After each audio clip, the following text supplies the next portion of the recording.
Bonjour à tous et à toutes. Bonne fête de l'indépendance à tous les Tchadiens du sud au nord, de l'est à l'ouest et aussi de la diaspora. En ce jour spécial, en ce jour historique où notre pays, notre beau pays célèbre ses couleurs, célèbre son histoire, célèbre sa souveraineté. Et l'équipe de Imatin s'installe avec beaucoup de plaisir pour vous servir en cette journée historique. Et je suis sur ce plateau avec Laricia Ngakotou. Laricia, bonjour. Bonjour Irène. Tu vas bien? Ça va, bonne fête. Bonne fête à toi également. Tu es en couleur du drapeau. Oui, je suis en couleur comme ça. Toi également, hein? J'espère que nos amis téléspectateurs, internautes et la grande famille de I-Matin est aussi en forme et aussi en position de fête pour les nationaux surtout, fait, les Tchadiens, Ouais. sur le territoire ou bien sur de la diaspora. En tout cas, ça fait plaisir de vous retrouver surtout en ce début de semaine. Tout à fait. Et un début de semaine pas comme les autres, ouais, un début de semaine très spécial, absolument. Un début de semaine historique et surtout que c'est férié, tout le monde est à la maison. 65 voilà, ans, ça fait 65 beaucoup. ans, ouais, 65 ans, ça fait beaucoup. Ça veut dire que le Tchad a vraiment vécu. Il y a de quoi faire de la lumière sur les défis que le Tchad a eu à faire face, les perspectives également que certaines populations ont pour faire soit à l'endroit de l'État, soit à l'endroit de la population. En tout cas, le plaisir est pour nous de nous retrouver à votre service surtout, même si vous êtes à la maison et que nous sommes sur le plateau. C'est pour vous que nous sommes là et puis voilà. Nous sommes à votre service ce matin, c'est relax, c'est la fête. Vous pouvez souhaiter bonne fête à vos frères et sœurs en réagissant sur notre page Facebook Electron TV Tchad ou laissez tout simplement vos messages sur le 63 08 41 77 pour souhaiter donc bonne fête. C'est quand même une journée spéciale. Voilà. L'équipe de I-Matin s'installe pour vous accompagner avec bonne humeur, avec beaucoup d'énergie et puis on va recevoir également des invités pour échanger autour de cette journée spéciale, de cette date il faut, de notre pays. On le dit souvent, on dit journée spéciale, ça va avec des personnes spéciales également. Donc, vous aujourd'hui, la grande famille de I-Matin, vous êtes très spécial pour nous et pour vous, nous sommes là pour vous envoyer des personnes qu'il faut à la place qu'il faut. Donc, ça va être une complicité entre Dina Love, son équipe, la diffusion et aussi nous ici, la finition également. Donc, soyez de notre surtout. On n'oublie pas le jeune Abdiaz qui est derrière les caméras également. Donc, voilà. C'est une complicité qui ne dit pas son nom. Voilà. Il faut être là pour savoir. Voilà, et nous allons donc prendre la première ponctuation musicale. On va retrouver Djemila qui nous chante Ma Nation, la nation tchadienne.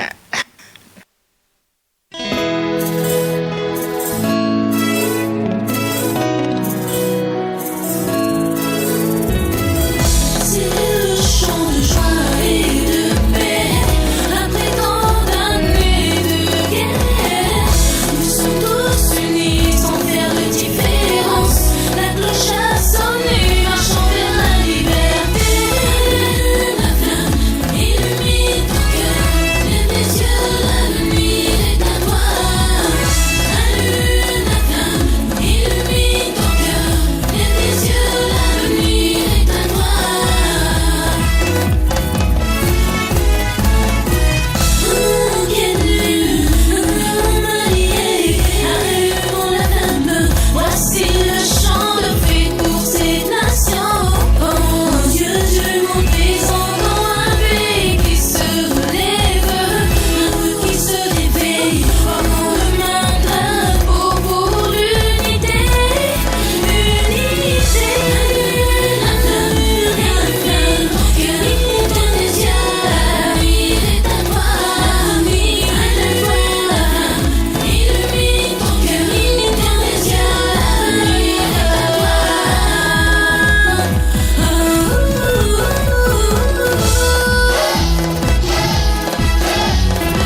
illumine ton cœur, lève les yeux, l'avenir est à à toi. toi. Voilà, c'est ce que dit même la devise tchadienne, hein, unité, travail, progrès Progrès. aussi. Hein, l'avenir est à toi.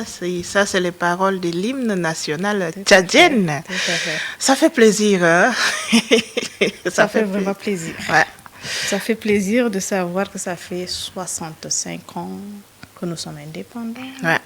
Ça fait plaisir de regarder un peu le Tchad de 1960 qui n'est pas le Tchad de 2025. Absolument. C'est vrai que beaucoup de Tchadiens se plaignent, disent que rien n'a changé.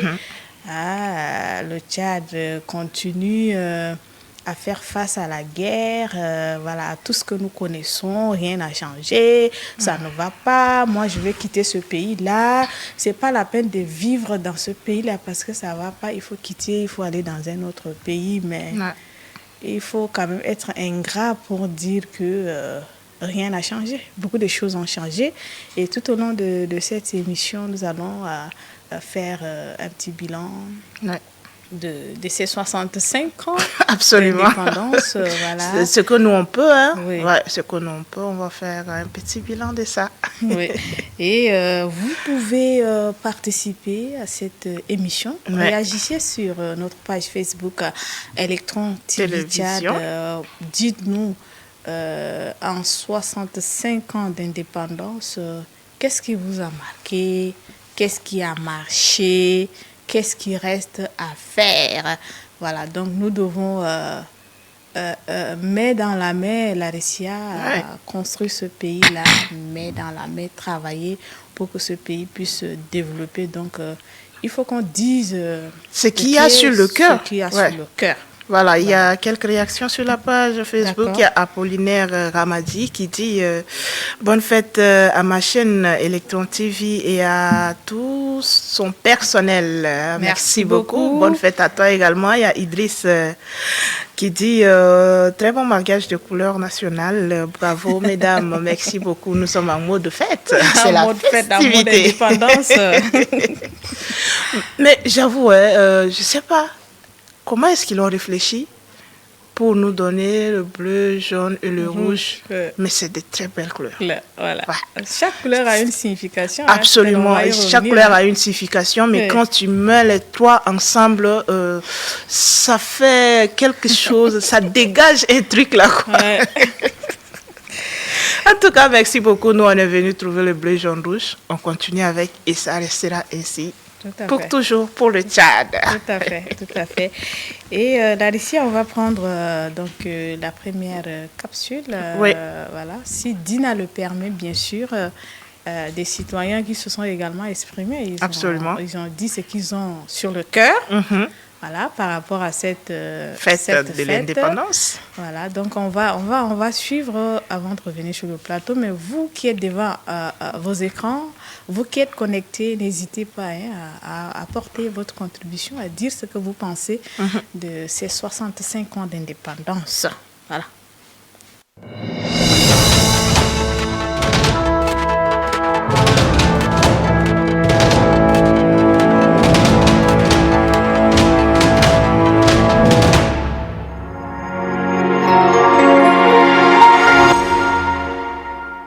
La fête 11 août étant la fête de l'indépendance, le Tchad est donc indépendant et nous pensons prendre le destin de notre pays en main, ce qui fut fait, mais avec le temps, on a constaté que l'indépendance que nous prônons, c'est vrai, politique, c'est vrai, mais d'une part, le côté économique nous fait problème et également le côté politique aussi.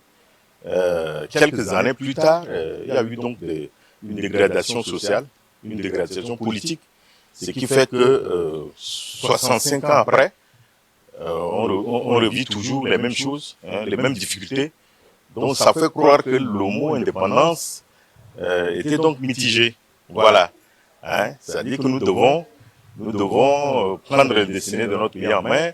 Nous devons nous développer économiquement, nous devons nous développer socialement, nous devons développer notre pays, n'est-ce pas, pour avancer, mais évidemment, il y a eu quand même de changements, il y a eu quand même d'évolutions, il y a eu quand même la prise en main des activités sur le plan économique, social et tout, mais beaucoup reste à faire. La population du Tchad et de mon arrondissement, que cette journée de l'indépendance soit orientée vers le progrès et l'unité.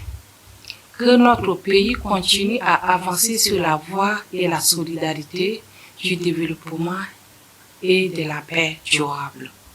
Bonne fête de l'indépendance à toutes les Tchadiennes et Tchadiens. En tant que Djaménois, je pense que 11 août, c'est une date aussi historique. Nous avons reçu beaucoup de souvenirs, nous avons écouté des histoires qui ont été racontées par ceux qui nous ont précédés.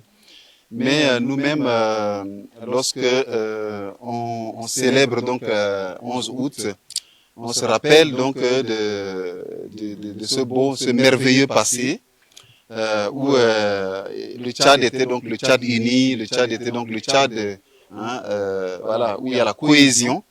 Mais après cela, on voit un peu de dissension, même si notre époque de N'Djamena aujourd'hui donc présente un visage multiforme, mais de souvenirs en tant que N'Djamena, je pense que j'aurais bien voulu vivre cette époque-là de l'ami Fortin, de cette époque avant cette date du 11 août, quoi.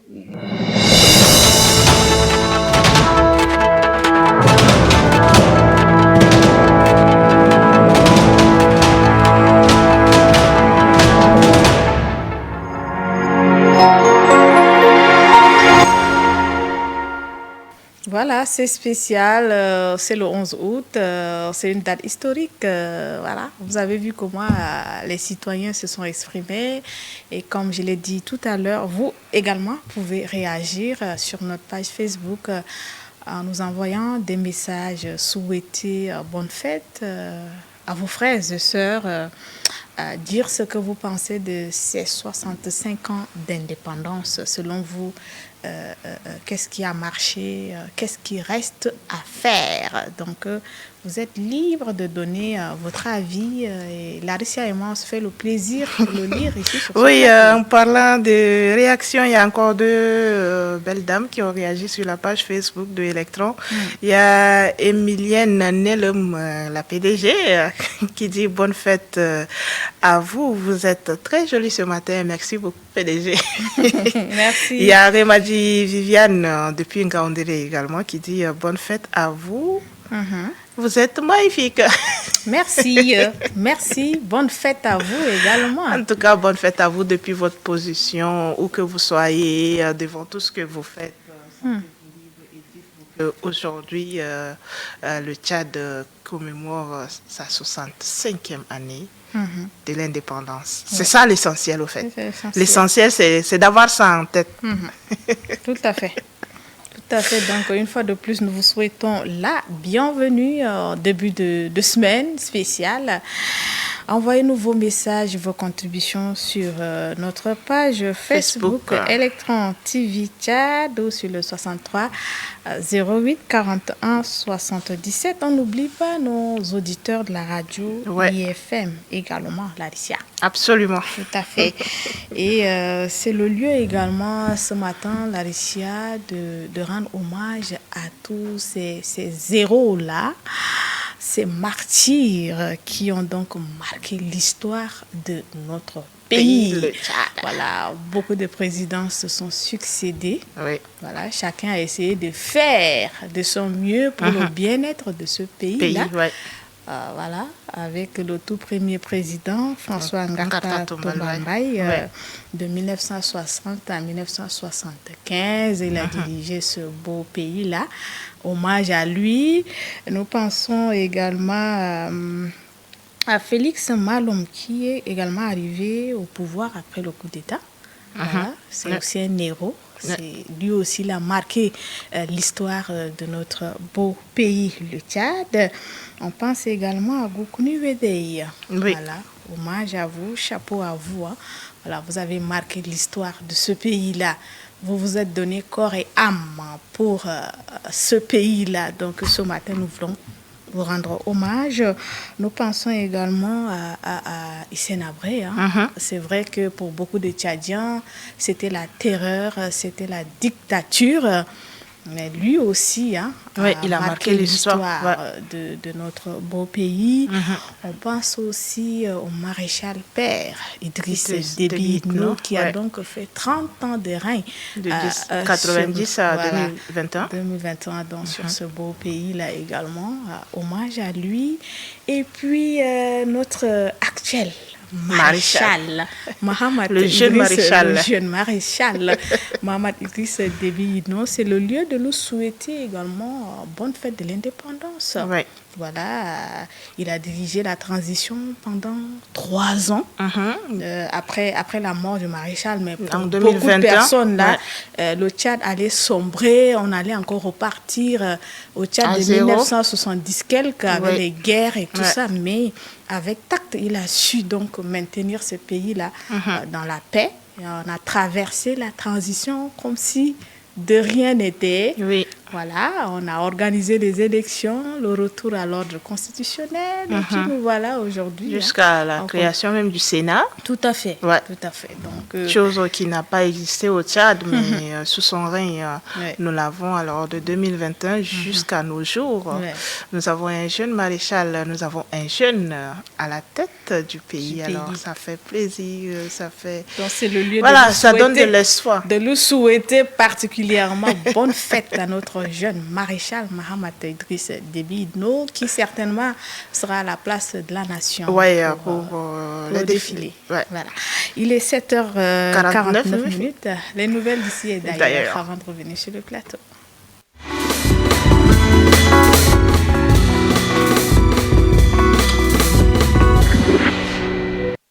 L'arrêté numéro 2112 du 5 août 1960 s'inscrivait dans la continuité des textes hérités de la colonisation, notamment le décret du 29 mai 1936 portant réorganisation de la justice indienne en Afrique équatoriale française. Chaque tribunal de premier décret renouvellement instauré avait compétence sur le ressort administratif correspondant à son poste de rattachement. Les tribunaux ont été implantés dans les 8 régions, à savoir Bata, Biltine, Chari-Bargimi, Logera, Kanem, Logun, Mayokebi et le Moins-Chari du système judiciaire tchadien. La création de ces juridictions locales a représenté une étape cruciale dans la structuration du système judiciaire tchadien. Elle a notamment permis de rapprocher la justice des populations, facilitant ainsi l'accès aux droits particuliers dans les zones reculées. Cette initiative témoigne d'une volonté politique forte de doter le pays de structures institutionnelles solides à la veille de l'indépendance.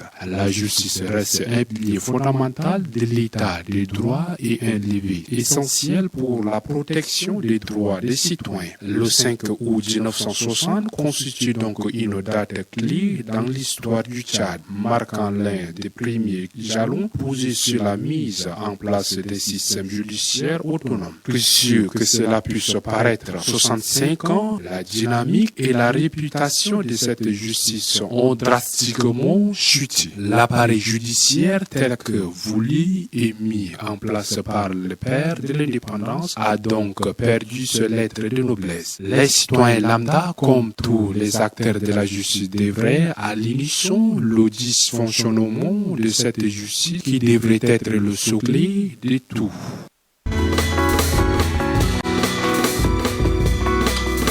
L'accession du Tchad à l'indépendance, le système éducatif demeure l'une des préoccupations majeures des nouvelles autorités tchadiennes. À cet effet, plusieurs programmes de réforme ont été initiés, allant de la dénomination des noms des ministères en charge de l'éducation, à l'instauration de certaines disciplines, à la fermeture de certains établissements d'enseignement secondaire par le feu Premier ministre Djimrangar Danadi. Sur le plan de l'enseignement supérieur, des progrès significatifs ont été réalisés spécialisée, ce qui permettra aux bacheliers tchadiens d'étudier désormais sur place grâce à la création des universités et instituts universitaires publics. L'université de N'Djamena a officiellement ouvert ses portes à l'année académique 1971 à 1972 avec un effectif de 200 étudiants. En première année, avec une excellente performance de l'enseignement supérieur, se souvient encore Dr Rotarm Sylvain. Du système éducatif, je dirais simplement que nous sommes passés de la bonne école à la très mauvaise. L'école que moi je connais, c'est celle qui a eu des très bons enseignants, du fondamental au supérieur, les outils pédagogiques et tout ce qui a trait à la bonne formation était suffisant. La qualité de l'éducation nationale et de l'enseignement supérieur se traduit par la volonté de l'ensemble des acteurs, des infrastructures pédagogiques adéquates. À l'inverse, ces insuffisances peuvent peser lourdement sur le système éducatif. Avec l'extension des structures éducatives, l'excellence cède la place à la médiocrité. Ce phénomène se justifie par l'instauration du système des maîtres communautaires. Il y a un poison, je dirais, que les gens ont jeté dans le système éducatif, ce sont les maîtres communautaires. Je ne comprends pas comment est-ce que cette idée est venue dans le système éducatif de former les maîtres communautaires. Ce sont pour la plupart des cas de gens qui ont quitté les écoles, qui n'ont plus de niveau.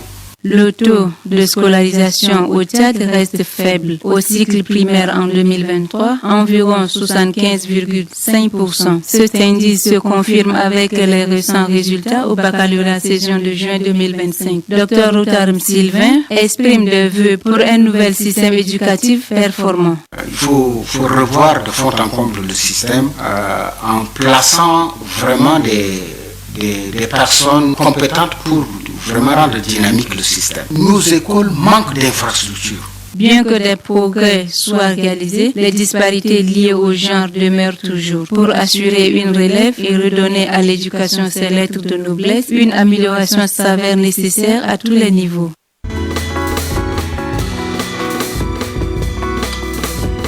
ظل نظام التعليم الشاغل الرئيسي للسلطات التشادية، ولتحقيق ذلك طبقت العديد من برامج الإصلاح بدءا من تسمية الوزارات المسؤولة عن التعليم وإنشاء بعض التخصصات. سيتيح هذا لخريجي المدارس الثانوية التشادية الدراسة محليا بفضل إنشاء الجامعات والمعاهد. افتتحت جامعة نجمينا أبوابها رسميا في العام الدراسي عام 1971 إلى عام 1972، حيث التحق بها 200 طالب في السنة الأولى. وفقا للدكتور سيلفان رويتاريم المحاضر والباحث في جامعة نجمينا، تعكس هذه الجامعة جودة التعليم الوطني والتعليم العالي في إرادة جميع الجهات المعنية ووجود بنية تحتية تعليمية مناسبة. في المقابل قد تثقل هذه النقائص كأهل النظام التعليمي، فمع توسع الهياكل التعليمية يتراجع التميز ليحل محله الضعف ويبرز إنشاء نظام المعلمين المجتمعين. هذا وكما يظل معدل الالتحاق بالمدارس في تشاد منخفضا في المرحلة الابتدائية في عام 2023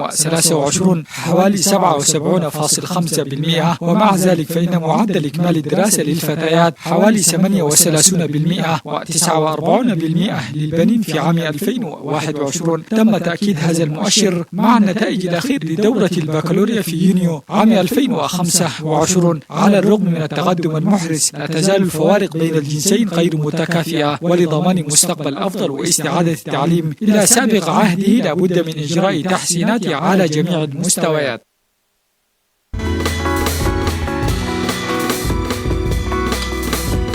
Le contexte historique de la politique en matière de la santé remonte à l'époque coloniale, car les structures et services ont été légués par les colons français. Après l'indépendance le 11 août 1960, le Tchad a adhéré à l'Organisation mondiale de la santé, l'OMS, pour bénéficier de ses appuis multiformes. De 1960 à 1970, il y a la mise en place d'un appareil ministériel centralisé hérité de la colonisation, d'où la faible couverture sanitaire sanitaire hormis quelques centres urbains. Entre 1970 et 1990, le Tchad a connu une instabilité politique chronique due aux guerres civiles, ce qui est à l'origine de la faiblesse des moyens qui ont gravement ralenti les services de santé, discontinuité des campagnes, rupture des tournées sanitaires, etc. La situation sanitaire s'est détériorée périodiquement. La décennie 1990-2000, c'est le début des initiatives de réforme et d'appui des partenaires OMS-ONG ont vu le jour. Une faculté de médecine a été créée à N'Djamena et des structures de formation paramédicale ont vu le jour à la fin des années 1980-1990, amorçant le renforcement des ressources humaines. À cela s'ajoute que 2015, le ministère accorde une priorité à la vaccination. Les plans nationaux, les feuilles de route ont été élaborés pour réduire la mortalité maternelle et infantile. Néanmoins, les indicateurs restent faibles et les inégalités territoriales sont toujours constatées. De 2016 à nos jours, les actions du ministère de la Santé publique et de la Prévention sont soutenues par les partenaires au développement comme l'UNICEF, Gavi, l'OMS, ce qui a permis au ministère de la Santé publique d'organiser des campagnes de vaccination ponctuelles contre les maladies comme la rougeole, la poliomyélite et autres. Ces campagnes d'une importance capitale ont pour but de lutter contre certaines pathologies auxquelles fait face la population tchadienne. L'introduction simultanée des nouveaux vaccins antipaludiques, anti-pneumococciques et anti-rotavirus. En octobre 2024, une étape notable pour la stratégie de vaccination a été mise en place. Malgré les innovations considérables du ministère de la Santé publique au Tchad, les défis persistent. Le financement insuffisant du système de santé et la forte dépendance de l'aide extérieure, les inégalités territoriales, la faiblesse des infrastructures, l'insuffisance du personnel qualifié dans les zones rurales. Notons que les indicateurs sanitaires, à savoir le taux de mortalité maternelle et infantile, la couverture vaccinale incomplète, restent encore loin des objectifs de développement durable.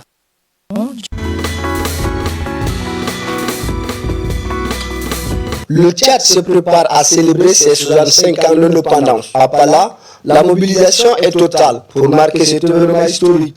Entre nettoyage de la place publique et répétition militaire, le service voilier de la mairie s'active pour une place impeccable. Nous essayons de mettre un peu de la propriété et essayer aussi d'implanter les drapeaux, essayer de mettre un peu de la couleur pour que les événements soient aussi beaux que ça.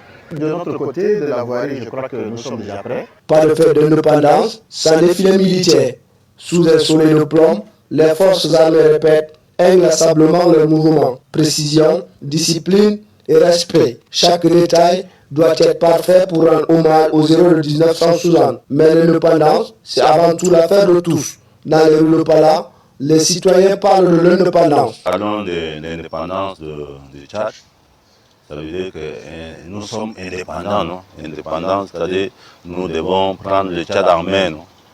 Alors, pour 65 ans que le Tchad est indépendant, moi, particulièrement, s'il faut me demander, c'est que on peut voir ça à travers tous ces événements qui se sont déroulés au Tchad, non? Nous avons vu des présidents qui ont fait de leur mieux. Le mot indépendant eh bien, nous a pénétré. Si même il y a manque de pénétration dans en profondeur dans l'indépendance, mais on avait une allégresse, une très grande joie. À 2 jours du 11 août, Pala respire déjà la fête. Dans les rues, sur les places, dans les cœurs, la flamme de l'indépendance brille plus que jamais. Car célébrer la liberté, c'est aussi se souvenir du chemin parcouru et tracer celui qui reste à accomplir.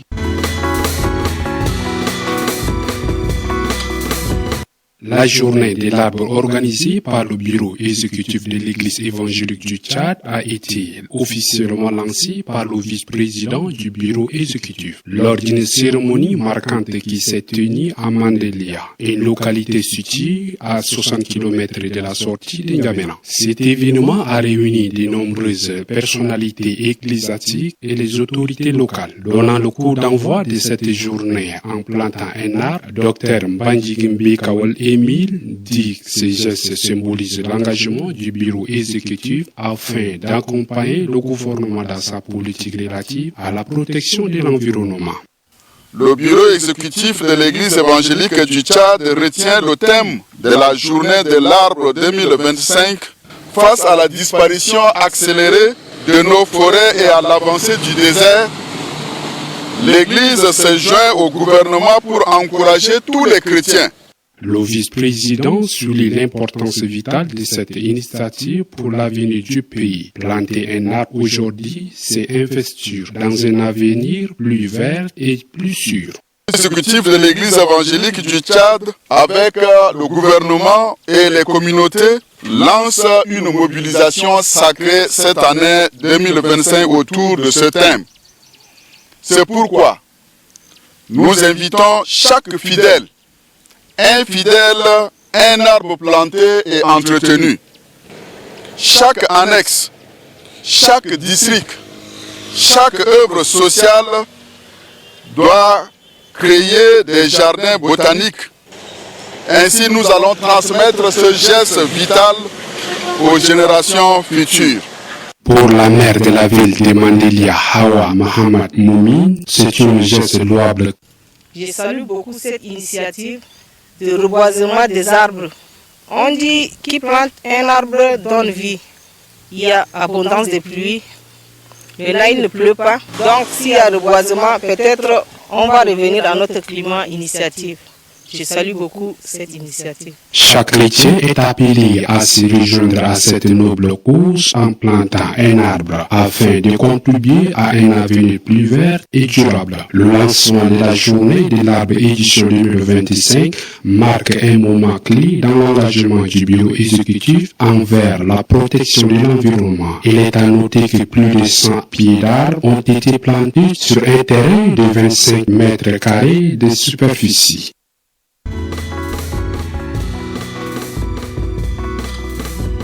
Nous ouvrons cette rétrospective par un hommage à deux jeunes figures de l'athlétisme tchadien, Mingeyam Esther et Mamad Sami, revenus d'Algérie où se sont tenus les premiers Jeux africains scolaires. Ils ont été accueillis en véritables héros ce jeudi 17 août à l'aéroport international Hassan Diamous. Esther s'est parée d'or aux 400 mètres dames, tandis que Sami a décroché le bronze aux 400 mètres haies. Une double performance saluée par le ministre de la Jeunesse et des Sports, Maïdé Hamid Louni, ainsi que le président du comité olympique sportif tchadien, Kost Idriss Tokoni Adjiker. Dans le cadre du développement du football féminin, Viviane Mumtingar, deuxième vice-présidente de la Fédération tchadienne de football association, participe à Douala à une formation spécialisée pour les administratrices de football féminin organisée par l'Union des fédérations de football d'Afrique centrale. L'objectif, renforcer le leadership et les capacités managériales des femmes dans la gouvernance sportive sous-régionale. Le 4 août 2025, la Fédération tchadienne de football association a conclu à Genève un contrat de partenariat de 2 ans avec l'équipementier sportif Fouten, en présence du président de la fédération, du directeur administratif et financier et des conseillers. Cet accord vise à hisser l'image du football tchadien à l'international et à fournir aux sélections nationales des équipements techniques répondant aux standards du football moderne. Le match de la 7e journée des qualifications pour la Coupe du Monde 2026 opposant le Tchad au Ghana se tiendra le 4 septembre à 14h au stade olympique Maréchal Idriss Déby Itno de Mandjaffa. Une rencontre décisive attendu par tout un peuple. Concrètement, à certaines rumeurs, le départ de Ninga Casimir, d'Anortosi, Famagusta n'est pas une éviction, mais une décision volontaire motivée par des mois de salaire. Libre de contrat, l'international tchadien de 30 ans attire déjà l'attention des clubs tels Gimkamp, Apoel, ancien club de Ngarezikel, ainsi que d'autres écuries prêtes à entrer dans la course. Football africain, nouveau président au Sénégal. Au Sénégal, Abdoulaye Faye a été élu président de la Fédération sénégalaise de football au second tour, obtenant 322 voix contre 30 pour Madi Touré. Ainsi s'achève votre rétro hebdomadaire sportif. Rendez-vous dimanche prochain pour un nouveau tour d'horizon de l'actualité sportive nationale et internationale.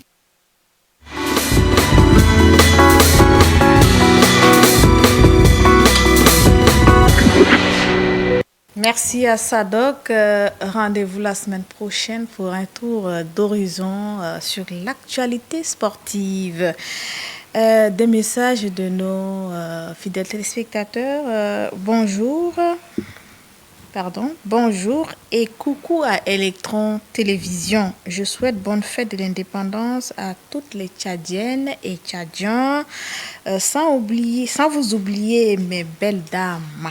Et longue vie à Electron TV de la part de Madame Dounadi Georgette, notre fidèle téléspectatrice. Bonjour à toi et bonne fête de l'indépendance à toi également. Il y a Apollinaire Ramadi qui revient, il dit à cette occasion de la fête de l'indépendance, je tiens à mentionner que le Tchad est un beau pays, un pays rempli de plusieurs ressources sur tous les plans. Une chose que je souhaite pour cette nation, la prise de conscience nationale, c'est très important, que chacun de nous pense d'abord à l'intérêt de la nation, que l'unité, la paix, le progrès et la joie règnent à jamais au Tchad. Il y a Maître Exaucé de Koumra qui dit bonjour à vous, merci de nous servir, prenez soin de vous. Merci beaucoup. Dina Love, le duo féminin, bonne émission et bonne fête de l'indépendance à tout le peuple tchadien. Bonne fête de l'indépendance à toi et à toute ton équipe aussi. Voilà. En tout cas, merci pour vos messages. Ouais. Merci pour les vœux. Ça fait chaud au cœur. Larissia, tout à l'heure, dans le papier de notre correspondant de Pala, j'ai aimé sa conclusion. Il a dit célébrer sa liberté, c'est se souvenir du chemin parcouru et tracer celui de l'avenir. J'ai aimé ça comme ça.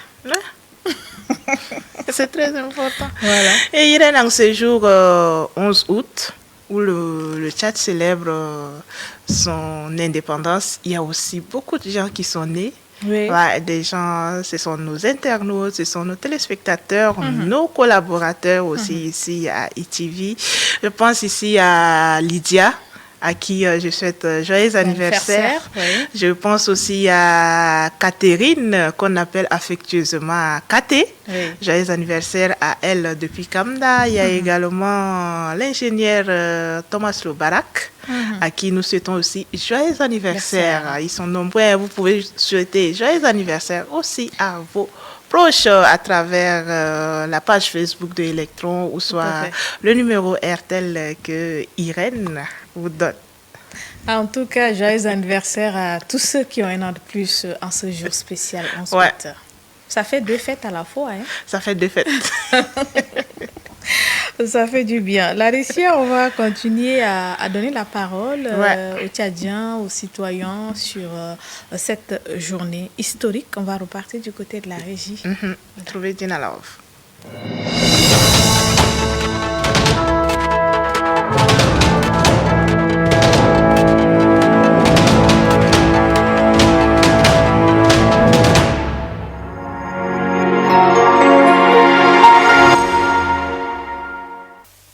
Pour moi, c'est beaucoup d'émotion de parler de l'indépendance après 65 ans.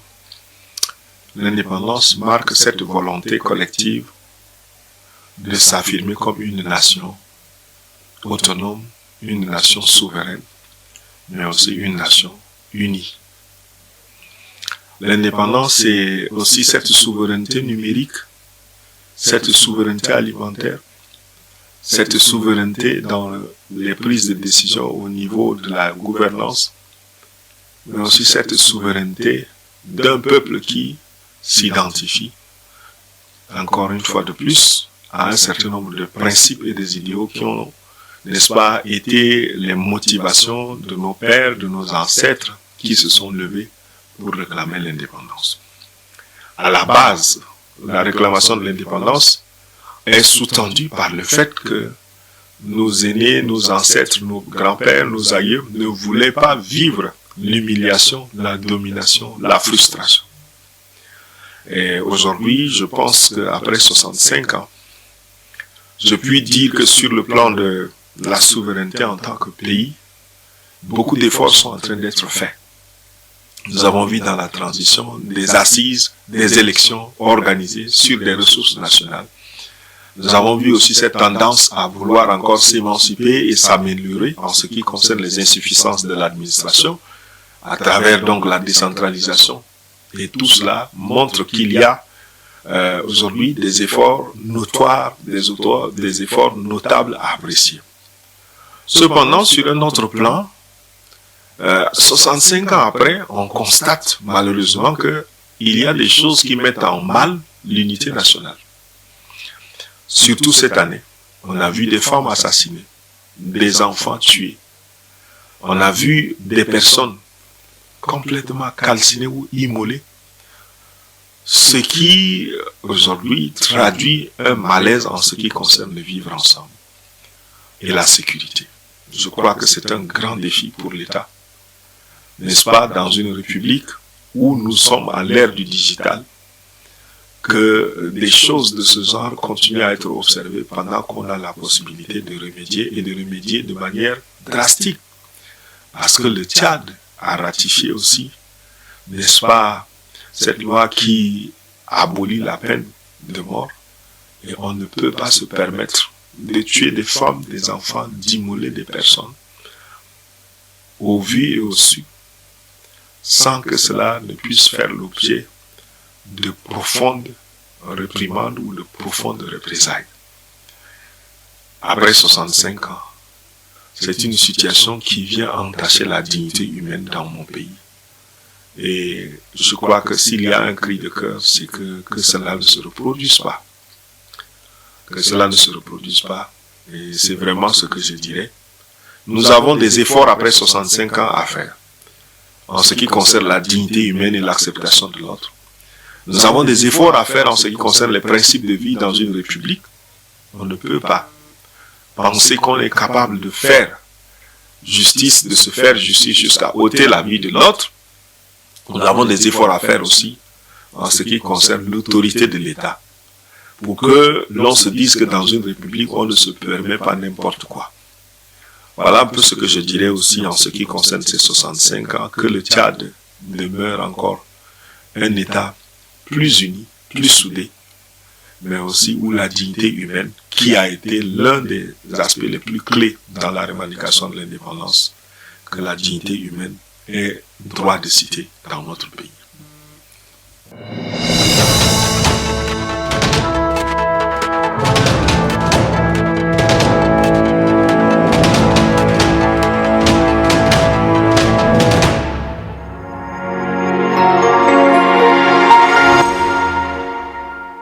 Et voilà, de retour sur le plateau, Imatin se poursuit. Bonne fête à tous et à toutes si vous venez donc de nous rejoindre, de prendre le train en marche. C'est votre émission Électron Matin et c'est un jour historique que nous célébrons sur ce plateau. Vous pouvez interagir avec nous sur notre page Facebook Électron TV Tchad ou laissez tout simplement des messages sur le 63 08 41 77. Nous avons encore des réactions, Laetitia? Non, pour l'instant, pas encore. Pour l'instant, pas encore. Ouais. Voilà, merci pour votre fidélité. On va peut-être faire une petite transition avec cette capsule qui nous parle donc de la mélanine. C'est ça aussi l'indépendance? Ouais. Ou bien? Ouais. Nous voulons ressembler aux Blancs. Nous mettons n'importe quel produit sur notre peau pour devenir blanc entre guillemets. Ouais. Voilà, donc Minga Nujidine nous propose cet élément. Là, on va suivre et puis on va revenir sur le plateau pour recevoir notre personne ressource pour discuter un peu autour de cette date historique de notre pays.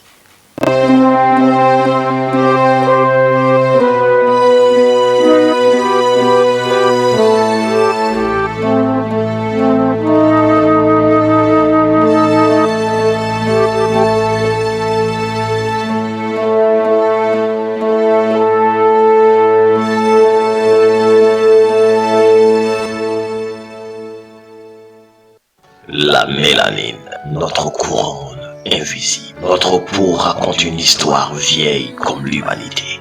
Une histoire de lumière, de résistance et d'un pigment extraordinaire. La mélanine, longtemps caricaturée. La science révèle aujourd'hui qu'elle est notre bouclier biologique, notre couronne invisible. Et si ce noir tant stigmatisé était en réalité l'or de l'humanité?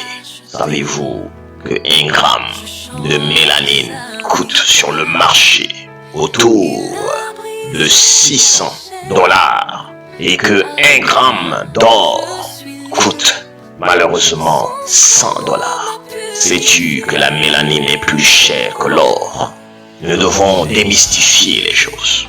La mélanine, c'est un pigment universel, présent chez tous les humains. Des peaux les plus claires aux plus foncées. Nous avons le E-mélanine qu'on retrouve chez les mots noirs et chez les marrons, reine des peaux mélanodermes. Et nous avons également les phéomélanines chez les jaunes et les rouges. Mais malheureusement, ils sont parfois fragiles et dominantes chez les leucodermes. La mélanine est un GPS corporel. Elle siège dans notre peau, nos yeux, nos oreilles internes et même dans les plantes. Savez-vous, plus vos iris sont foncés, plus vos ouïes est fine. La mélanine est un superconducteur qui optimise nos sens. Nous devons célébrer notre mélanine, cette couleur noire, parce que cette mélanine a des super pouvoirs. Atout numéro 1 de la mélanine, c'est un bouclier solaire naturel. La peau noire bloque jusqu'à 75% des UV, surpassant les meilleures crèmes solaires. Atout numéro 2, c'est l'horloge de la longévité.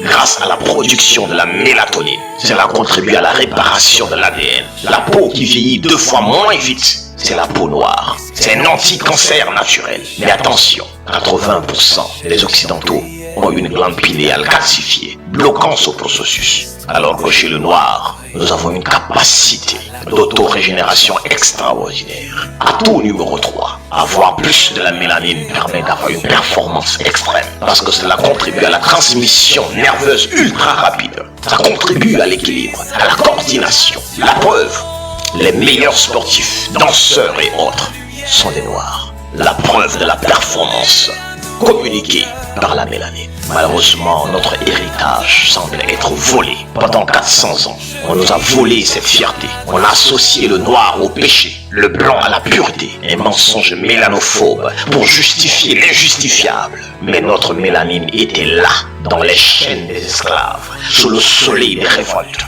Elle a été notre arme de survie, on pouvait le dire, Dr. Wilson. La mélanine absorbe toutes les énergies, même celles de l'oppression.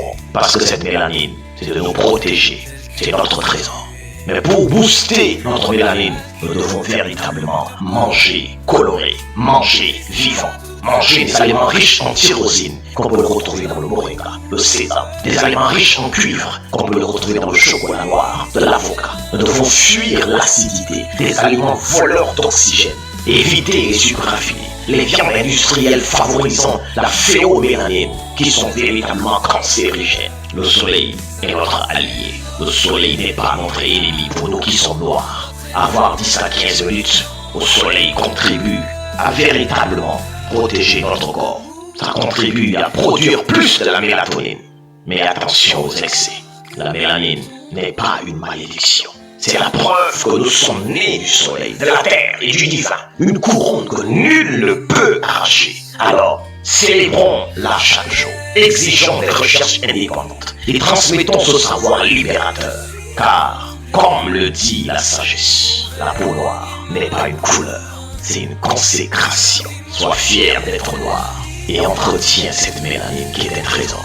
Prenez soin de vous, car chaque jour est une vie.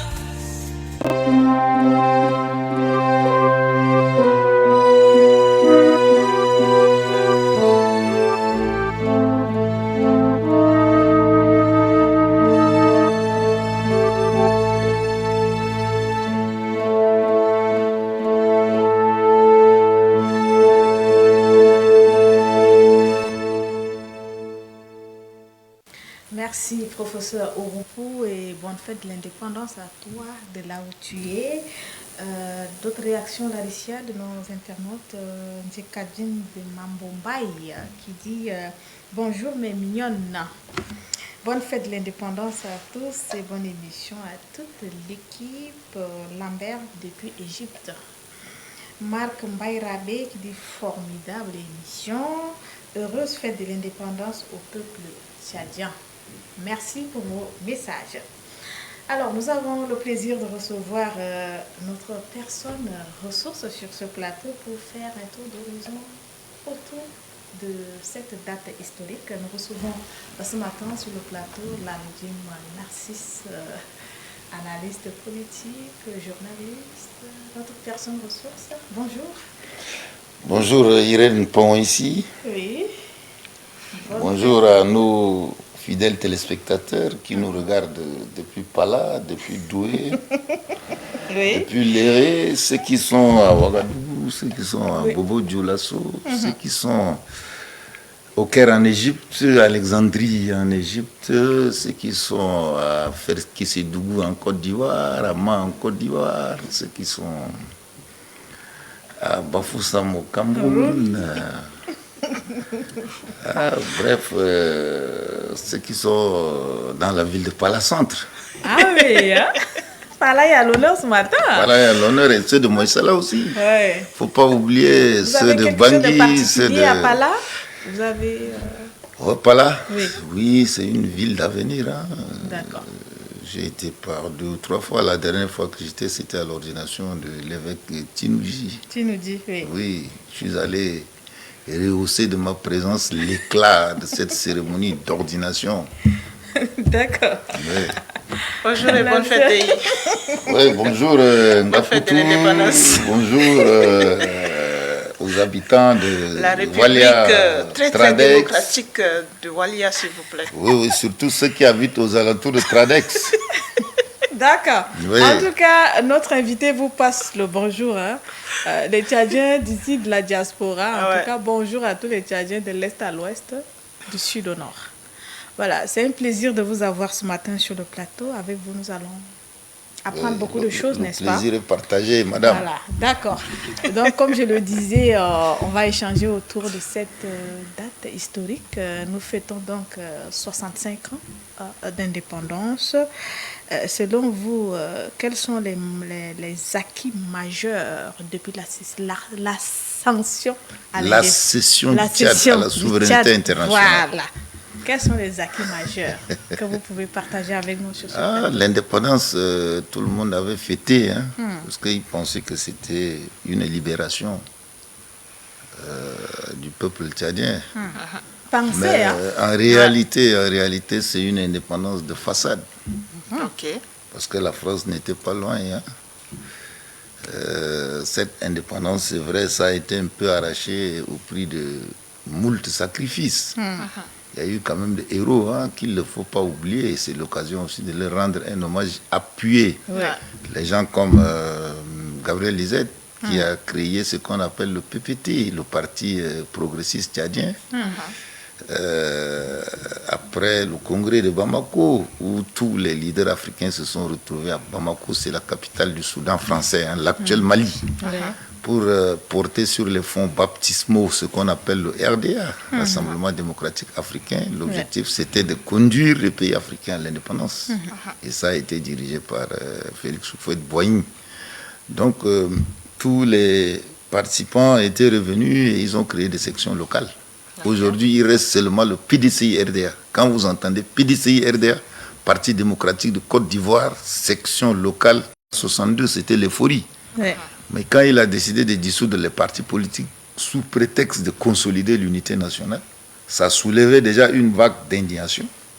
Et il y a eu déjà des dissensions parce que les cadres du Nord de culture arabo-musulmane disent qu'ils ne sont pas représentés dans le gouvernement de Tombalbaye, dans certaines instances de prise de décision. Donc, s'en suivra en 63 la manifestation de Fort-Lamy qui a été réprimée dans le sang par les forces de l'ordre. Ce qui va encore augmenter le mécontentement des cadres du Nord. Ensuite, les événements de Mangalmé, de 65, avec la jacquerie des paysans. Ça, c'est dû au comportement des préfets et sous-préfets locaux qui percevaient des impôts dans la même année, ils percevaient 3-4 fois. Ça irritait la population qui s'est révoltée.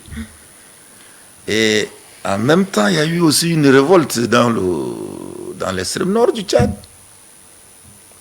Bardaï, à l'époque, Bardaï, le sous-préfet était Alafi Maurice. Le colonel Alafi, il est défunt, paix à son âme. Il y a eu une altercation entre les jeunes danseurs, parce qu'il y a un garde nomade qui voulait absolument danser avec une jeune mariée.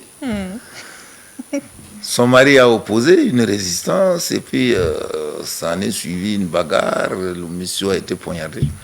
Et tout est parti de là, et on voulait humilier le père de Goukouni, qui est le Derdé Kishidimi, qui est le chef spirituel de Toubou. Oui. Et c'est ça qui est à l'origine. Les Goukouni ont décidé de prendre les armes pour lutter contre cette injustice et essuyer cette humiliation, essuyer ces camouflets infligés à un chef traditionnel.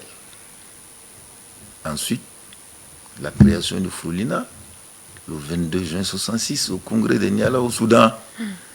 Et là, c'est pour lutter, pour instaurer ce qu'on appelle la justice.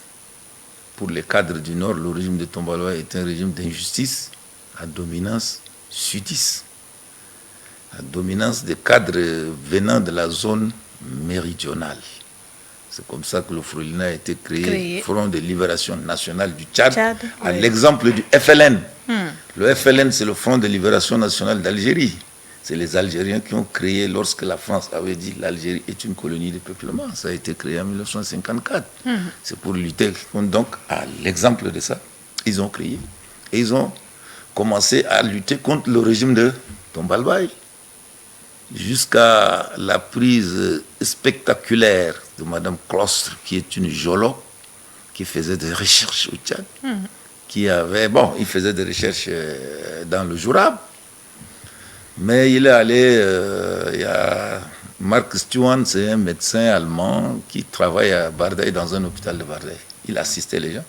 C'est lui qui avait dit non, il y a un site islamique datant du XVIIe siècle aux alentours. Donc il faut que la dame la vienne. Pour faire des recherches. Voilà, la dame a pris une autorisation. À la présidence de la République, à l'époque, c'était Mamadi Akouma qui est secrétaire d'État à la présidence chargée de la sécurité qui lui a donné une autorisation pour 3 mois. C'est comme ça qu'elle est allée. Elle se trouvait au hasard dans la cour. Et l'épouse de Marc Stewart était venue en vacances et ils ont invité le commandant de la garde nomade, qui est un lieutenant, que je n'ai pas le nom en tête.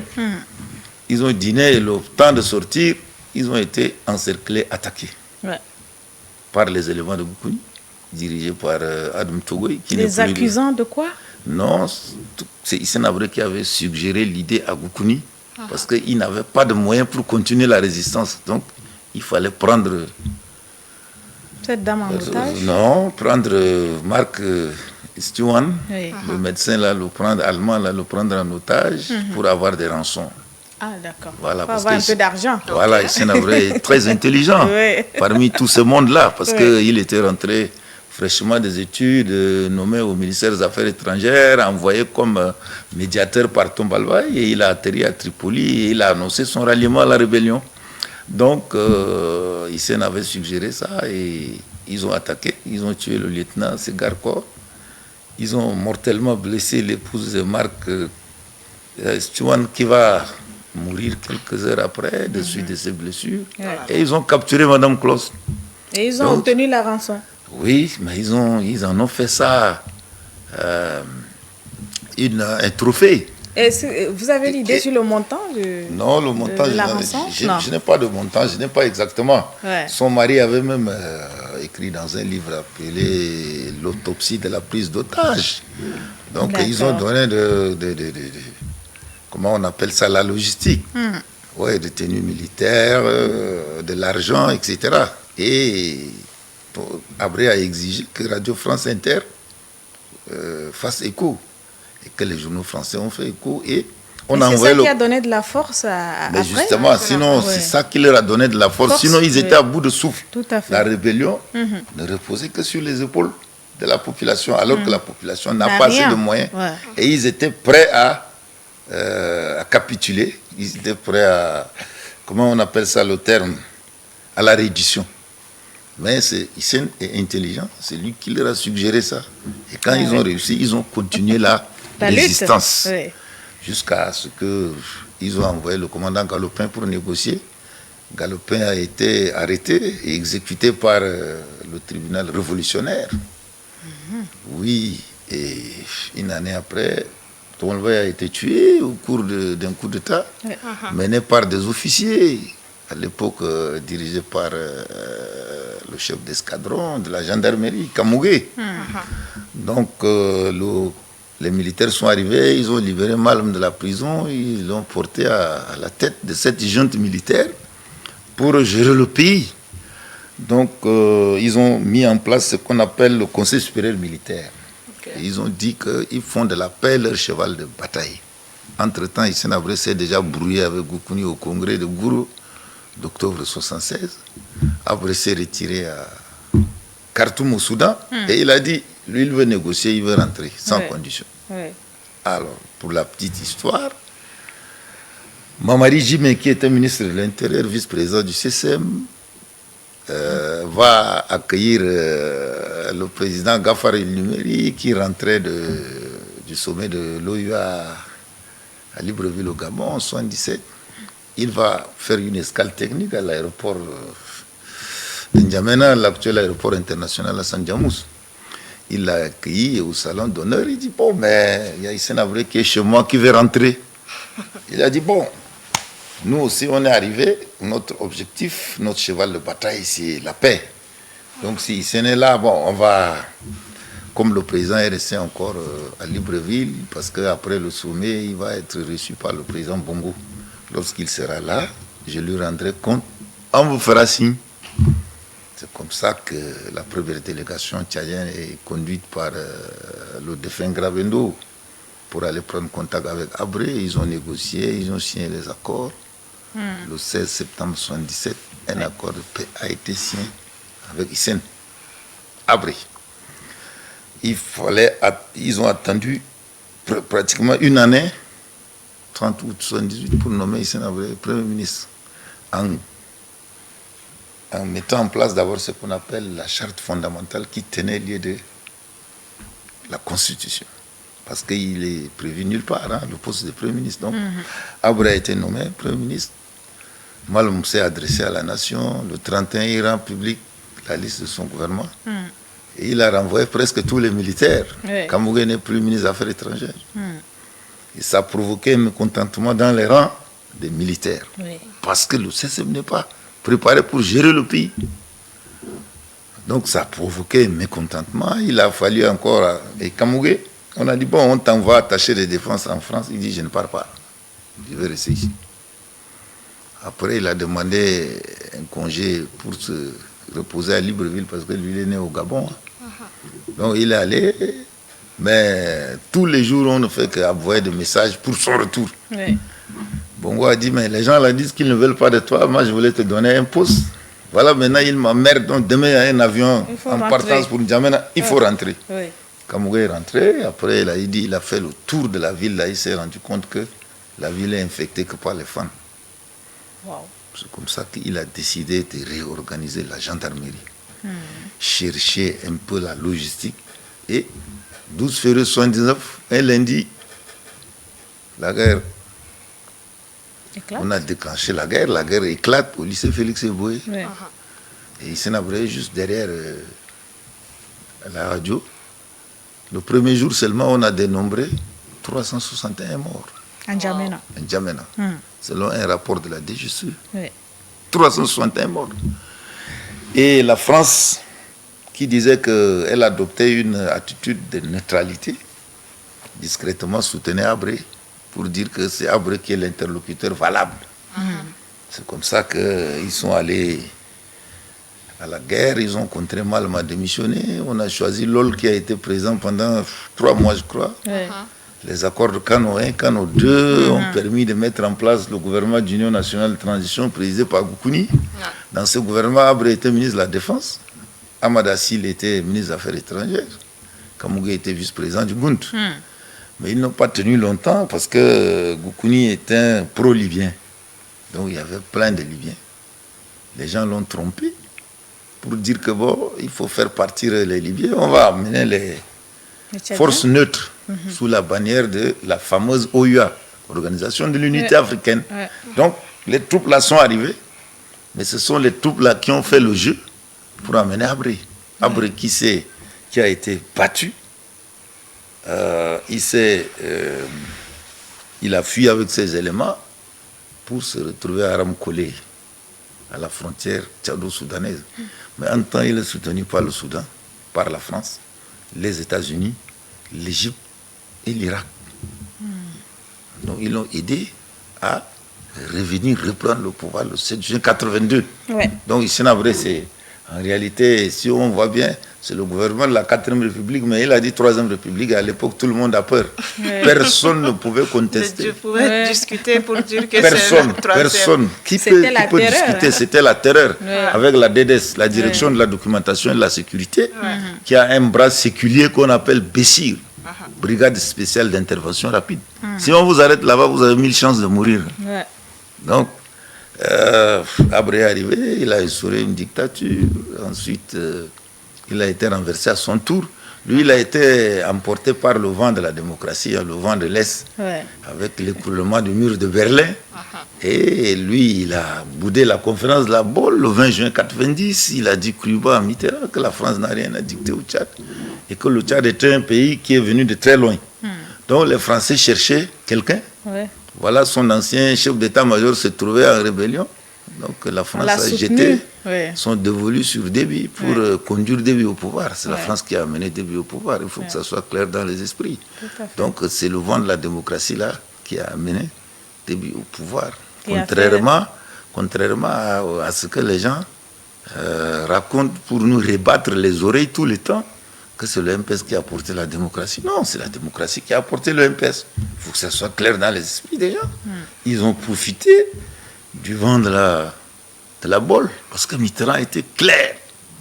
Tous les pays n'ayant pas adopté la démocratie multipartite, l'aide de la France sera tiède envers eux. Ceux qui auront franchi le pas, l'aide de la France sera enthousiaste. Et à l'époque, Hassan II n'était pas d'accord, mais Hassan II c'est un royaume. Et c'est comme ça que Abré est parti. Déby a instauré la démocratie après sa déclaration de 4 décembre 90 pour fixer le cap.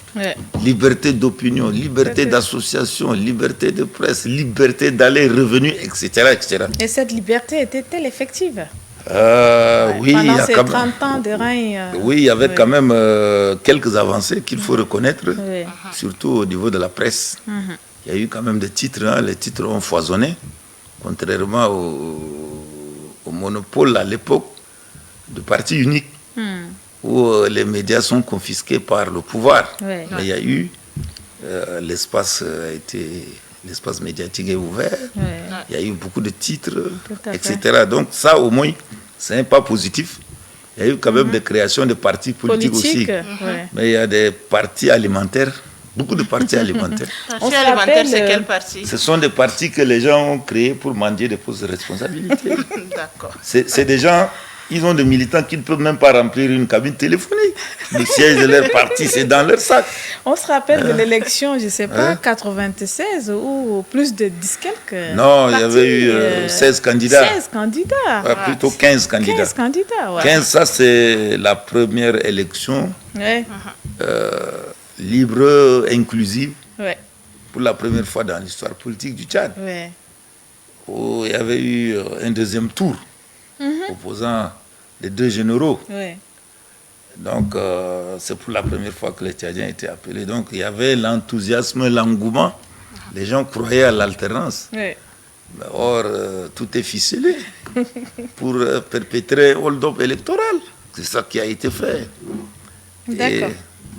Donc, sur le plan politique, je pense que c'était synonyme de tout ce que j'ai raconté. C'est l'instabilité politique, la mauvaise gouvernance, l'exclusion, l'injustice. Et ça continue jusqu'aujourd'hui. Ça persiste.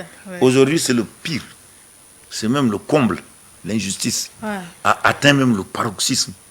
Vous voyez dernièrement les nominations des délégués de sécurité dans les 23 régions, mais c'est pratiquement le même clan, c'est pratiquement la même tribu. Donc vous voyez, avec ça, on ne peut pas parler de l'unité nationale. Quand on parle de l'unité nationale, c'est du bluff, c'est de l'hypocrisie. Il faut que les gens soient sérieux. Donc vous voyez un peu le bilan politique est magnifique, bien raisin. Le bilan politique. Le bilan économique, ça va, parce que Tonloy avait quand même posé des jalons. Hein. D'ailleurs, c'est la suite qui continue. Tonloy a créé les grands moulins du Tchad. On consommait la farine locale, hein, avec les blés du polder du lac. C'était intéressant. Tonloy a créé ce qu'on appelle la société textile du Tchad. On consommait pain tchadien. Tonloy a créé aussi ce qu'on appelle la CIVIT, société industrielle de viande, qui exportait la viande tchadienne, parce que la viande tchadienne est de meilleure qualité. Tonloy a créé aussi la Société nationale de production animale, la SONA Sud, etc. etc. Mais ceux qui l'ont succédé ont continué. Et après, ce sont les tentacules du Frolina qui sont arrivés au pouvoir. Mais ces tentacules du Frolina ont contribué plutôt à la détérioration de l'économie. Ils ont contribué aussi à saper, à désagréger la société. Ils disent qu'ils sont venus pour rétablir la justice. Ben, on n'a pas vu. Ils ont enfoncé le pays. Ils ont enfoncé, ils ont fait pire. Ils ont fait pire aujourd'hui. Donc, vous voyez un peu, bon, ça, avec l'exploitation du pétrole, on pensait que le pays allait émerger. Mais en fin de compte, nous piétinons sur place. Nous faisons du surplace. On est devenu même poussif. Y a-t-il quelque chose à améliorer dans le domaine politique pour honorer l'esprit de l'indépendance? S'il y a quelque chose à faire, mais il faut instaurer une bonne gouvernance. La bonne gouvernance, il faut miser sur les compétences. La bonne gouvernance, il faut rendre compte au peuple. Tout ce que vous faites là, informer le peuple. Au jour le jour. Mais ce n'est pas le cas. Tous les discours, ce sont des mensonges. C'est des mensonges. On va faire ceci, l'unité nationale, ceci, cela. Mais on est en train de flatter, c'est de la démagogie. Bon, comme Jean de La Fontaine a dit, hein, tout flatteur vit au devoir de celui qui l'écoute. Donc, c'est des mensonges. On est en train de gaver du matin au soir le peuple de mensonges. Tous ces discours-là, c'est des mensonges. On dit, on va faire ça, l'unité nationale, tout ça. Mais tout ça, là, c'est du bout de lèvres. Il n'y a pas une sincérité. Il faut que ça change. Il faut que ça change. Ouais. Quand on veut l'unité nationale, il faut poser des actes forts. Quand vous êtes dirigeant, il faut regarder. Quand c'est les mêmes qui sont nommés aux postes de responsabilité. Mais à l'époque, il y a encore ce qu'on appelle la géopolitique. Les gens sont représentés par préfecture. Aujourd'hui, c'est pas le cas. Et surtout qu'aujourd'hui, nous parlons de la décentralisation. Ah voilà, mais la décentralisation là. La gestion. Oui, la décentralisation. Quand on parle de décentralisation, c'est le transfert de compétences à la base. Oui. Mais il faut que les gens arrivent à s'approprier d'abord le concept. Non? Lorsque les conseillers municipaux pensent qu'ils sont des fonctionnaires de la mairie, mais ça ne marche pas. Ça, c'est l'ignorance. Il faut que les partis politiques aussi forment leurs militants. Il y a des militants qui pensent que, bon, moi j'ai adhéré dans ce parti-là, je dois vivre sur le dos de mon chef de parti. Non. Un militant doit cotiser. On doit le former pour qu'il soit un bon citoyen. Hein? Et on parle de centralisation, mais on nomme encore des sous-préfets analphabètes. C'est ça qui pose problème. Par exemple, ce qui s'est passé à Pont-Carole, où tout le monde a crié, un bobo qui est nommé sous-préfet. Mais c'est une insulte même à l'ENA. Donc je pense qu'il faut régler ça. Et deuxièmement, l'éducation. C'était très bien, hein, de l'indépendance jusqu'à 1979. L'école tchadienne est une école avec des on l'a suivi tout à l'heure dans un élément de reportage.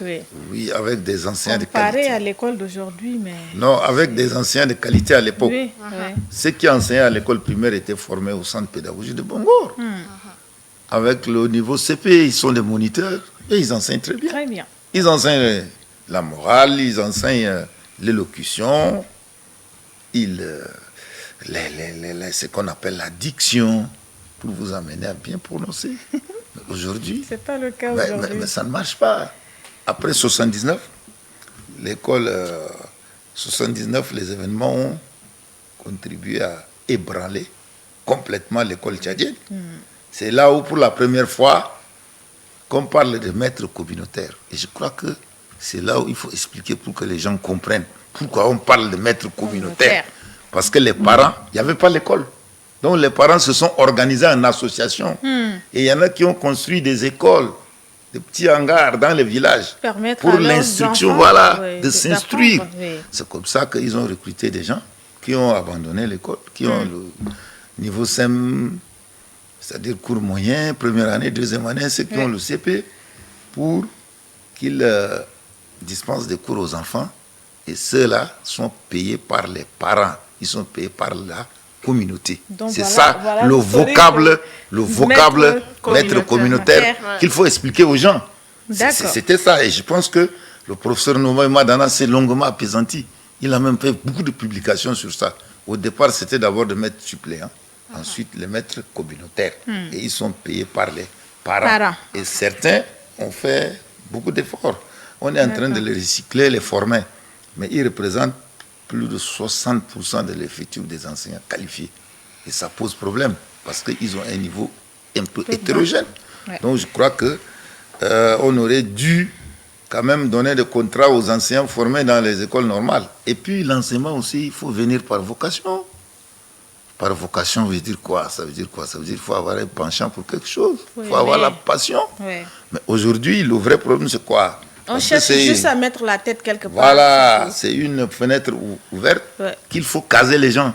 Donc, certaines personnes vous placez dans les arcanes du pouvoir, placent les gens qui n'ont aucun pédigree pédagogique pour enseigner. Et c'est ça qui pose problème. D'ailleurs, il y a une question d'un internaute qui dit j'ai une question au doyen, après 65 ans, pense-t-il réellement que la presse tchadienne est libre? La presse tchadienne, oui, mais malgré la précarité, il y a quand même des avancées qu'il faut reconnaître. On ne peut pas dire totalement, parce qu'aujourd'hui, c'est comme une épée de Damoclès qui plane au-dessus des journalistes. Parce qu'il y a eu des arrestations. Le rôle du journaliste n'est pas dans la prison. Son rôle, c'est dans une salle de rédaction. Le journaliste est considéré comme le quatrième pouvoir. C'est le baromètre de la démocratie. C'est le rétroviseur qui doit permettre aux dirigeants de se regarder et de se corriger. C'est ça le rôle du journaliste. Mais est-ce que les dirigeants même ont compris que les médias ont un très grand rôle dans leur politique? Ils ont bien compris. Ils ont bien compris. Mais souvent, c'est eux-mêmes qui nous mettent les bâtons dans les roues. Mais justement, c'est eux. C'est eux qui mettent les bâtons dans les roues. Lorsque le président Déby a dit liberté de presse, c'est à partir de là où les journaux ont commencé à naître. Ah oui, à pousser comme des champions. En dehors de N'Djamena Hebdo, qui existait en dehors de au Tchad de culture, c'est un truc culturel créé par les prêtres. Mais bon, N'Djamena Hebdo a été créé en 89 par Kebzabou. C'était vrai. N'Djamena Hebdo à l'époque s'occupait de la publicité, des faits de société, le sport, quand on était au lycée. Et à partir des élections législatives de 90, que Saleh Kebzabou avait fait une analyse pointue par rapport aux résultats, ça a un peu irrité le ministre de la communication de l'époque, Moussa Seif, qui n'est plus de ce monde. On l'a interpellé. Et puis ensuite, un mois après, c'était la chute d'Abré. N'Djamena Hebdo a décollé avec le numéro 10 jusqu'à aujourd'hui. C'est quand même un des journaux phares. Et je pense donc nous sommes quand même libres.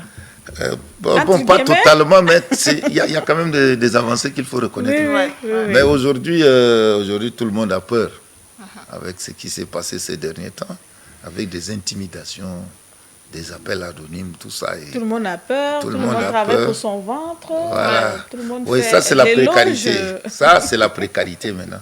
Il fallait, parce qu'à la conférence nationale souveraine, quand on avait créé ce qu'on appelle le Haut Conseil de la communication, l'organe de régulation des médias, c'est pour un peu éviter les dérapages, professionnaliser, etc. Mais le fonds d'aide à la presse aussi. Mais seulement le fonds d'aide à la presse au Tchad, là, ça ne vaut rien. Contrairement à ce que les gens donnent au Gabon, au Sénégal, au Mali, etc. C'était suffisamment de moyens. Et puis, il n'y a pas de publicité aussi. L'espace est trop restreint. On qualifie certains journaux d'opposition, d'autres de proches du pouvoir, etc. Donc, les gens travaillent dans la précarité la plus totale. Ils n'arrivent pas à honorer leurs engagements. Mais on pourra dire quand même qu'il y a quand même un petit pas de franchir. Il y a quand même qu'il faut reconnaître que, mais que les journalistes aussi soient prudents dans le traitement de l'information, qu'ils soient très prudents, qu'ils fassent même l'autocensure eux-mêmes, qu'ils essaient eux-mêmes de se dédouaner pour éviter les ennuis, tout simplement, parce que le plus souvent, c'est autour du chef, ce qu'on appelle la mouvance présidentielle, les gens qui tournent autour du chef. Mais c'est des gens dangereux. Il y a des conseils toxiques là. Il faut faire très attention. Donc, j'espère qu'il y a quand même un petit pas qu'il faut apprécier. Contrairement à la dictature.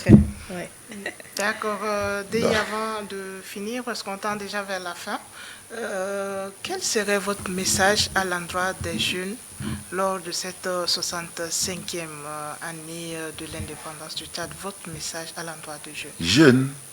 Mais c'est une jeunesse. Qu'est-ce qu'on va léguer à cette jeunesse-là? Parce que c'est un pays détruit par la guerre. Mais il faut avoir des dirigeants éclairés. Mais quand on voit notre couleur de drapeau, le bleu, on voit le ciel, on voit l'espoir, alors ça veut dire qu'il y a de l'espoir. C'est vrai, on a fait déjà 65 ans, mais il y a de l'espoir quand même. 65 ans, mais qu'est-ce qu'on a légué? C'est la guerre. C'est la guerre. Et il faut que cette jeunesse-là ait un repère. Mais notre jeunesse n'a pas de repère. Comment faire? On dit le plus souvent que la jeunesse, c'est le fer de lance. Oh, on a besoin d'une jeunesse qui ose et qui a de l'audace. Mais tout ça, c'est des slogans vides. Toujours des mensonges. Mais il faut poser un acte. Aujourd'hui, la jeunesse est frappée de plein fouet par ce qu'on appelle le chômage. Mais il faut créer. Ce n'est pas la fonction publique qui va prendre tout le monde. Mais il faut aussi encourager ce qu'on appelle l'entrepreneuriat. D'accord. Créer des emplois pour les jeunes. Ça ne manque pas. Un État là a les moyens. L'État a les moyens. L'État peut s'endetter et créer ça pour la jeunesse. Mais aujourd'hui, on parle de la jeunesse. Quand c'est pour les élections, on caresse la jeunesse dans le sens du poil. Juste pour avoir ses voix. Et cette jeunesse se laisse faire aussi. Mais il ne faut pas que la jeunesse se laisse faire. Donc je crois que ce qu'on va léguer, moi je ne sais pas qu'est-ce qu'on va léguer à cette jeunesse-là. Parce que 65 ans, mais on n'évolue même pas. C'est comme si on est à la case du départ. C'est vrai, le pays a engrangé de l'argent. On n'a pas construit le pays. Et l'avenir du pays, c'est l'école. On a déploré tout à l'heure. Aujourd'hui, on a déploré la qualité de l'enseignement qui laisse à désirer. La qualité de l'enseignement, c'est la médiocrité. C'est l'injustice. Ouais. L'injustice, c'est invité à l'école. Alors que l'école doit être le creuset de l'unité nationale. Mais les gens, c'est le tribalisme. C'est le tribalisme. Des inexpérimentés, des mains inexpertes qui gèrent l'éducation. L'éducation, là, c'est l'avenir. Mandela a dit c'est l'arme la plus efficace pour détruire le monde. Mais il faut d'abord investir sur l'éducation. On n'investit pas. Même si on investit, c'est pour que des individus quelque part pillent. Il y a des individus qui pillent. Et puis le vrai problème du Tchad, c'est l'impunité. L'impunité est érigée en système de gouvernance. Il faut frapper. Aujourd'hui, on a dit, bon, le président hier dans son discours a dit qu'il faut lutter contre la corruption. Mais il faut qu'il donne carte blanche aux gens de frapper. Il ne doit couvrir personne. Il faut frapper. Comme à l'époque d'Hissène Abréou, l'inspection générale et contrôle d'État frappait les gens. Quand l'inspection arrive là, les fonctionnaires tremblent de tout leur corps. Ouais. Vous voyez, même si vous volez 50 000, 100 000, on vous coupe la tête. Tout le monde a peur. Tout le monde est moralisé. Mais aujourd'hui, il y a beaucoup de voleurs, des bandits au col blanc là, écument toute la République. En tout cas, c'est noté. Intéressant. Oui. Beaucoup de choses à dire à l'occasion de cette fête de l'indépendance. Ouais. Malheureusement, le temps qui nous est imparti est fini. Ouais. Michel Aldim. Peut-être on va se retrouver dans un autre espace. Oui, parce qu'aujourd'hui c'est spécial, la fête. Voilà, donc il y a encore des émissions en cours sur la chaîne citoyenne. Donc on espère bien retrouver M. Laldim dans nos prochaines émissions pour continuer. S'il est toujours disponible. Il sera toujours disponible. On va vous souhaiter une très bonne fête. Hein. Vous la fêtez quand même, cette fête? Je n'ai pas de moyens pour fêter. Ah, il faut avoir de moyens pour fêter? Oui, non, la fête là. Si vous devez la fêter, comment allez-vous fêter? Non, si j'ai des moyens, je devrais être quelque part en soulevant un peu le coude. En libérant un peu mes reins. Ah oui. En tout cas, vivement que Dieu vous donne les moyens pour vous permettre de bien fêter. On espère. Et on a passé une très belle fête d'ailleurs ici sur ce plateau. Ah bon? Ouais. Ah, vous y croyez? Oui. Voilà. Merci beaucoup. Merci à vous d'être passé. Laricia, merci pour la coprésentation. Bonne fête. C'était passionnant, les échanges avec M. Laldim Narcisse. Ouais. On va dire merci à toute l'équipe de production, à tous ceux qui nous ont envoyé des messages. Nous vous souhaitons de passer une très bonne fête, surtout en compagnie de nos programmes. Et on va se donner rendez-vous mercredi. Ouais. Voilà, d'ici là, portez-vous bien et puis voilà. Très bonne journée. Ouais.